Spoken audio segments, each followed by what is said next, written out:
there guys, this is me Malorian, and this video is going to be all about game balance.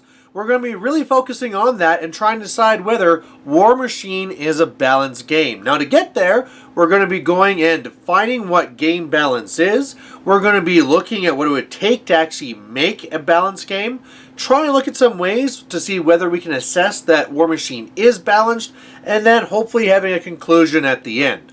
So starting from the beginning here, what is game balance? And all these people are talking about game balance, and is this game balanced or is it unbalanced? What are they actually talking about? Well, what they're really meaning is that the rules of the game make it so that there's an even chance for you or me to win. Skill could come in, but mainly is that if you have two players with the same amount of skill coming in, there should be roughly a 50% chance that each of you are going to win. A great example of this would be like flipping a coin. Heads you win, tails I win. And so really that'd be a balanced game. We could get a little finicky there and be like, well, depending on the coin, you know, the head side might be heavier, so that's going to balance it or unbalance it. And hold on to that thought, because that's going to be really important later when we talk about the real troubles and real difficulties it is to actually make a game 100% balanced. You know, another one here that people will talk about will be like chess, where really, you know, if skill is equal, you should be seeing about an equal chance. However, white will have an advantage because they get to go first. But again, it's really a question of how much of an advantage is that, and is it significant enough that you can say that the game is unbalanced. So we'll be getting into that. So secondly now, let's talk about what it would take to make a balanced game. Well, when you think about it at the very beginning, you would think about something where, okay, we want all pieces that we have as part of this game to be equal. There'll be some sort of math behind it so that we can have equal stats coming out, or if you change stats, it's all going to be this is worth this points, this is worth this points, and everything matches up. So let's look to an easy example. Let's look to something where we're going to have units that are going to go on the board, models, and they're going to have 10 different parameters. So things like speed, strength, toughness, armor, whatever you want to be throwing into there, there'll be 10 different parameters. And to those different parameters, there's going to be 10 different levels that each of those can be. So really, looking right there at the different combinations, we got a lot of different things that we can do with it. But again, we want to make sure it's all fair, so we're going to say that every single one of these models has 40 points. And with those 40 points, they can put them into any one of those parameters and be bumping them between somewhere between 1 and 10. And then really, despite how these might be all jumbled up and all the different permutations you might be seeing, everything has 40 points that went in. If you compare them all at the end, everything is perfectly balanced because they're all exactly 40 points being invested. There you go. We've just made a balanced game. Or have we? The biggest problem here is that we're making assumptions that all those parameters are equally valuable. And then all of a sudden, if there's some ones that are more important to the game to others, like let's say for example in this game it's really important for you to race to a certain point and be the first one there, well then your speed parameter is really important. If you're needing to really strike at the opponent and take them out before they're able to strike back, well then, if there was a variable there that actually was for how long your range was for your threat, that would be the most important. So all of a sudden when you're looking at that and you had all these things you think are perfectly balanced, well, now maybe you don't have that. And maybe then you start trying to go with this whole idea of like factions and saying that if you're over here, you'll be really good at this, but you're going to have a weakness in that. And that's how things are going to balance out. It might be like, well, you're fast, but you're not very strong. Or you're really strong, but you're really slow. And so by balancing those things, everything's going to come and work out.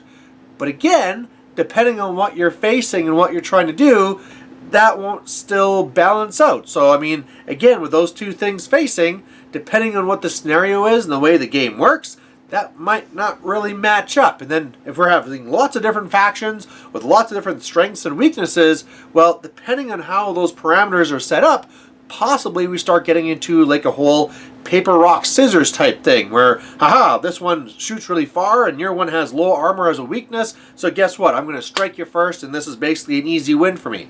Oh, well that's kind of unbalanced if that ever comes up. And so I think that really gets to the real problem with a type of complex game like this, like Warmachine, is that it's not a simple math exercise. It's not something where you're saying, hey, we had 40 points to go to these different variables and everything's going to work out mathematically. Well, not only are all those parameters weighted in different ways depending on what you're trying to do, but we're in a game that really has a large X factor as far as what you're actually trying to do with it.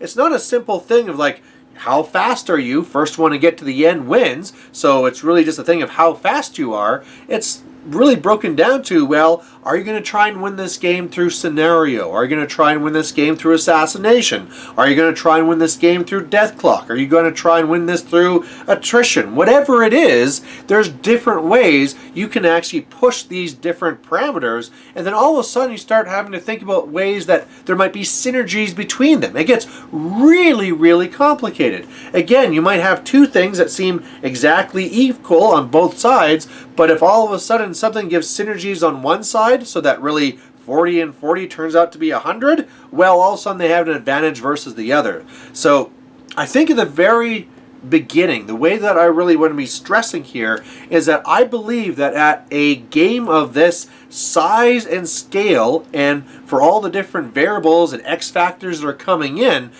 terms of trying to make pieces actually balanced, I would say that it is impossible to make a 100% balanced game. So maybe that's the video. Maybe I turn it off now. But I think the biggest thing here, though, I just want to stress is that, first of all, get that idea of perfection outside of your head. There's no way you can hit that perfection. But secondly, the biggest thing I want to be stressing there is that it's a question of how much. If we're going to say that every single game out there is unbalanced, well, at what point does that actually become a problem? At what point is it actually going to be significant? And to me, what makes it significant is that there's going to be a couple of real factors that depending whether you're going to be winning a game. There's going to be your skill level at the game. There's going to be, when you get to something complicated like this, what choices you took from this. So I'm going to take this army, I'm going to take this list, and then there's going to be luck. Those three factors are really what's going to be going together to decide who's going to win the game. And so what it really matters then is how big is that middle piece in determining who the winner is.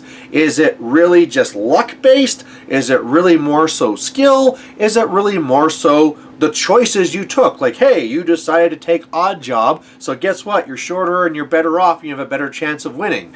But does that mean that now, like a bad player with odd job, and this is like a GoldenEye reference for those who are younger, if you're, that playing somebody else who is a much stronger player, what's going to be that ratio of winning? So that's what you really want to be looking at. So if that's what we're taking, what are some ways that we can actually go now and try and assess and tease out some data to say whether this game is balanced or not between the different skill levels and everything like that? Well, I think the first place that people will go for that is tournament reports. They'll go to tournaments, they'll say what are the ones that are winning there and what are doing the best, and that's clearly the way to look. You can look at percentages and saying, okay, this faction won this amount of time, this faction won this amount of time, and now we can take a direct correlation. And the biggest thing that I always caution people against here is that those numbers are very biased. They're biased in actually several different ways. The first way that it's biased by looking at a set of data from a certain point is that it's going to be biased based off of the players that are actually in that area. So for example, we had talked about how in a lot of cases when you get this in depth, you can get to this paper, rock, scissors type of aspect. Well, if you're in an area that doesn't really have anyone playing scissors, guess what? It is great to play paper, and paper is going to do really well there. So sometimes you can look at a tournament and be like, wow, like everybody's taking this faction, they're doing amazing, they're winning these events, but you have to keep in mind that maybe it's just really the representation of what's actually there. So The next step then to try and take that out as a variable is let's look at the biggest tournaments. Let's go to the ones that have the most amount of people coming from a whole bunch of different locations, so that now all these factions are represented, and now we should have a better picture. There's not like Scissors didn't show up. Everybody's here to the party. Let's do a big huge Royal Rumble and see who wins in the end. But we still have some problems with that, in that we have a real skill difference coming into this factor now. And what I mean by that is that this is a game that has a huge skill curve. This is not something where if I play tic-tac-toe and you play tic-tac-toe, you can basically master it in a day. This is something where you can take years to try and master a game. And if you're a person to try and come into Warmachine and this is your first one, like you never did anything else, like 40K or Fantasy, and you're playing against a top level player, and let's say you played day after day after day, well, how long do you think it's actually going to take for that person to eventually actually win? It might be years. It might be literally years until that one person can actually win. And so that means that there's a very high skill difference here that we have to really keep in mind. And that everybody going to this event, we can't really assume are all the top people, and we have to really assume that there's also tiers to it. Now, what I want to really get to from that is just the idea that when you have these top players that are so good that they can go from place to place to place, and you see these reoccurring names, like this person won here, this person won here, this person won there, well, eventually what you start seeing is that your data is biased because whatever faction that person is playing is going to be represented there as winning over and over and over. Now, I know you're going to be saying this right now, that those strong players are also taking strong lists, and very likely they are. Very likely they're looking at what's out there right now. They'll try to assess what's going to give them the biggest advantage, and that's what they're going to go for. But the biggest question is that if you were to take somebody, and this is a top player who has mastered a faction, and then being able to be like, control their brain so that now they're a master in the second best faction, the third best faction, the fourth best faction, now went and actually gave them that and said like, okay, now you're playing this faction. Isn't there also a very good chance that they're going to be going through here and also doing extremely well, if not also winning? Again, this is getting really hypothetical, and then that's really the problem in trying to assess that game balance. There are so many different factors coming in that you really just can't look at something and say like, yep, this is totally unbalanced. I mean, there's a few cases where you can be comparing a unit from one faction and a unit to another faction and say, look, they're the same points, but this one is empirically better because it just has more stats, more rules, more synergies, whatever it is. They always guard you against doing things like that because, again, Faction 1 might be stressing one thing while Faction 2 has strengths and weaknesses in something else, so maybe those two things aren't supposed to match up. But man, you see, even there, it's very difficult then to try and just empirically and mathematically determine what things are balanced and what things are unbalanced. So I think what we need to then look at is maybe not so much tournament results, but more so what you're seeing for those players coming in. And then having to break this up into different areas. Because really, you're going to be having your newer players, you're going to be having your intermediate players that have played the game and have a pretty good handle on it, and then you're going to have your top tier, ultra competitive players. Because that way, we might be able to really break down a lot more easily what's going on and whether the game is balanced for them. Now, we already said, going from the one side, if you're a new player coming in, playing it somebody who's already mastered this game, good luck. You're going to get crushed. You mean, assuming that we're not being Mr. Nice Press Ganger here and letting people always win their first game, yeah, you're just not going to understand the scenarios, how important it is to contest, the way that you need to piece trade, all the gotchas that are out there, and they're just going to lose that game. I mean, there is that luck factor that maybe the one person rolls all ones and the other person rolls all sixes. But man, even in that case, I think, you know, if you got somebody that just doesn't know what they're doing and just doesn't even contest zones, you could probably even win that game without rolling any dice. I've done that. I've taught new players. They didn't go into the zone, and I'm like, score, score, score. Do you want to re-rack? And now they start learning. So there definitely is that big gap there. But let's now just compare new player versus new player. You got this new player that grabbed Trollkin, and then you got this other one that grabbed Circle, and they're going to be playing against each other. And what are going to be the odds that either one is going to win? Well, what we might be seeing there with some of these things is that it probably is going to be very even, at least to begin. People might be pointing out things like, well, Lord of the Feast is going to do this and this and this, and you're going to take this and do this and this and this. Hold up. We're talking about new players who are not going to be really knowing these tricks yet. And so all of a sudden, they're really just having these models with these different stats and numbers that they're just learning the ways that they interact. Like, oh, I gotta run this way. This is a way that a charge works. This is the way I use focus to reduce damage. We're talking about that level. And I think really at that type of a thing, probably the biggest thing that's going to be protecting you is having a caster that just doesn't die because it's super squishy, right? If you have somebody that's playing their first game and they're using, you know, Old Man Striker or Old Man Nemo up against someone going with Karchev, well, the very fact that, I mean, assassination is probably going to go one way than the other way is probably where you're going to see the real benefit there. Hell, they're probably not even playing with any scenarios.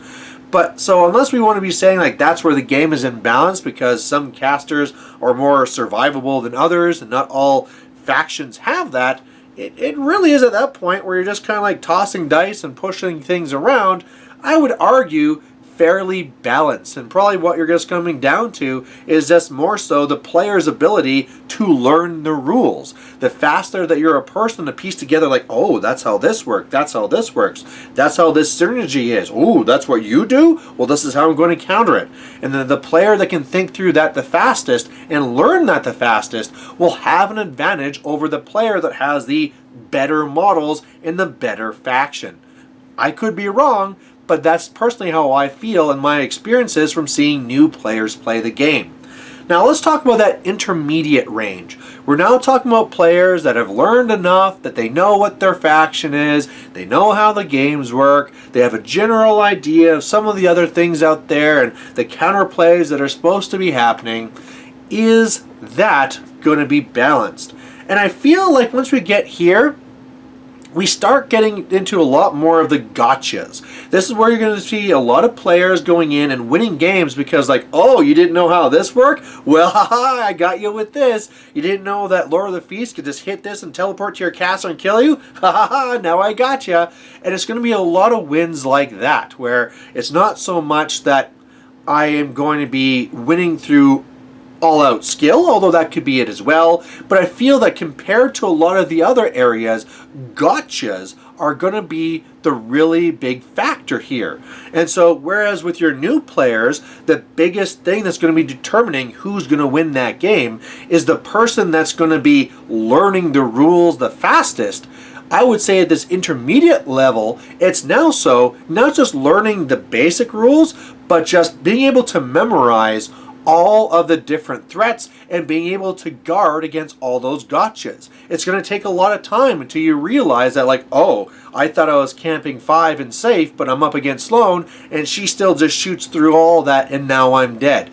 And I think a big thing that we have to remember when we're talking about this intermediate stage is that these are people trying to learn, trying to get information, and this is where we have to bring up the whole idea of netless and how that effect has on our data as well.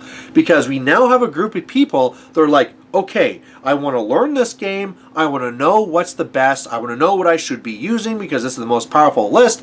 Who won this last tournament? Oh, they won this with this faction and they took this list? Well, I should be trying out this list. Yeah, what do you know, this works out fairly well.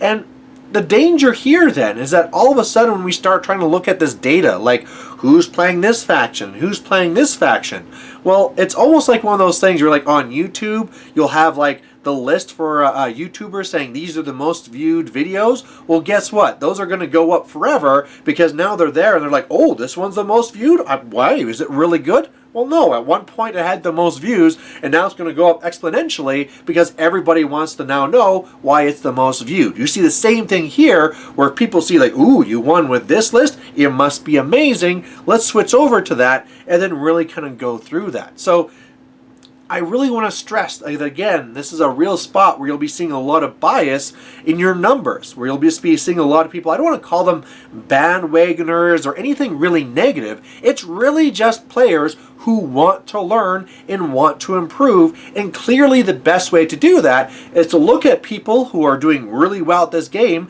and try and figure out what's working for them. But again, that's not keeping in mind what those people are trying to deal with, like, I'm trying to counter this and I'm trying to deal with this in my meta. It's more so, hey, look, that one over there in Poland, I'm sure that's going to do great over here in Alberta, right? Like that type of thing there. So that's what I really see in that intermediate size. A lot there of the gotchas, and the best way that you're going to improve is by learning everything that can try and get you and then guard against those things. Now, let's try and move on to that last group of players, which was those ultra competitive ones. These are the ones now that have learned all the different interactions. They know now from hundreds and hundreds of games how interactions between models are going to be going out. They probably know how all the odds are for a lot of these assassinations. They're like, oh yeah, if I have these 5 factors and you have these 3 little buffs, I have this percent of trying to assassinate you. We're talking about that level. People that have really mastered the game. People that know all aspects of their faction, all aspects of other factions, and all the interactions between them, so that now the game becomes not so much a thing of trying to trick your opponent or anything like that, but now it really just comes down to a part of pure skill. And I think at this point here, this is where you might have an argument that the rules and the amount of balance that you have there and those slight advantages is really going to be coming in. Because now we have players that's like, look, I'm not going to screw up because I didn't know how to throw. I'm not going to screw up because I didn't know how this assassination works. There's going to be a lot more here that's going to be coming down to, I don't want to be pushing it down to luck, but also more so just the fact that if you have a little bit of better units and a little bit of better rules, that's going to be changing the dice math, and in the end it's going to be that little change that's going to be determining who wins or lose. I'm playing a perfect game, you're playing a perfect game, it's now coming down to what these pieces that we took. And so I think from all those different areas, this is probably the only place that you can be really saying that it's coming down to that sort of like game balance. But at that same time, how much of that is going to be that game balance, and how much at that point is actually going to be more so the luck? You hear that from a lot of tournament players that go through and actually win events, and they're just like, man, I was just lucky. You know, when I came in, I made a list that was going to handle everything except for X, and I dodged X. Or I took something that was supposed to dodge everything but this one matchup. When it came to the list chicken, luckily they didn't take that. Or luckily in this game they didn't do this. Or luckily I rolled a hard 11 and I was able to win the game. And you start hearing these stories from these tournament winners about how luck actually had a lot bigger of a component of who won that game. And so I would almost argue then that even though compared to that beginner in that intermediate stage, that now the actual game balance is playing a larger factor, I would almost argue even more so that at this point here, that luck is going to be becoming more of a factor. I mean, really, if we're going to be going and saying that, you know, we're going to be taking these 5 top players with the 5 top factions, we're going to say that the variable of skill is out of this, that they're all equally as skilled, but now there's just going to be that difference of the game balance between those 5 factions.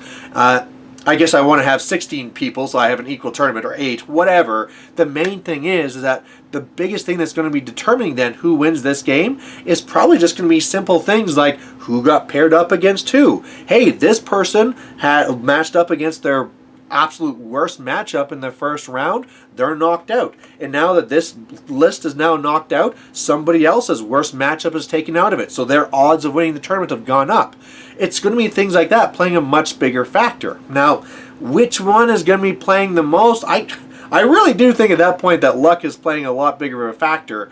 But I think it would also be wrong to say that even at this top tier that everyone is the same skill. You still see people, even at that upper crust, that just have that little bit more skill than others, and where that comes into play. So it really is hard to say, but I think the biggest thing that I want to stress is that really going through these things, beginners, where I have them over here, they're all about how fast you can learn the rules.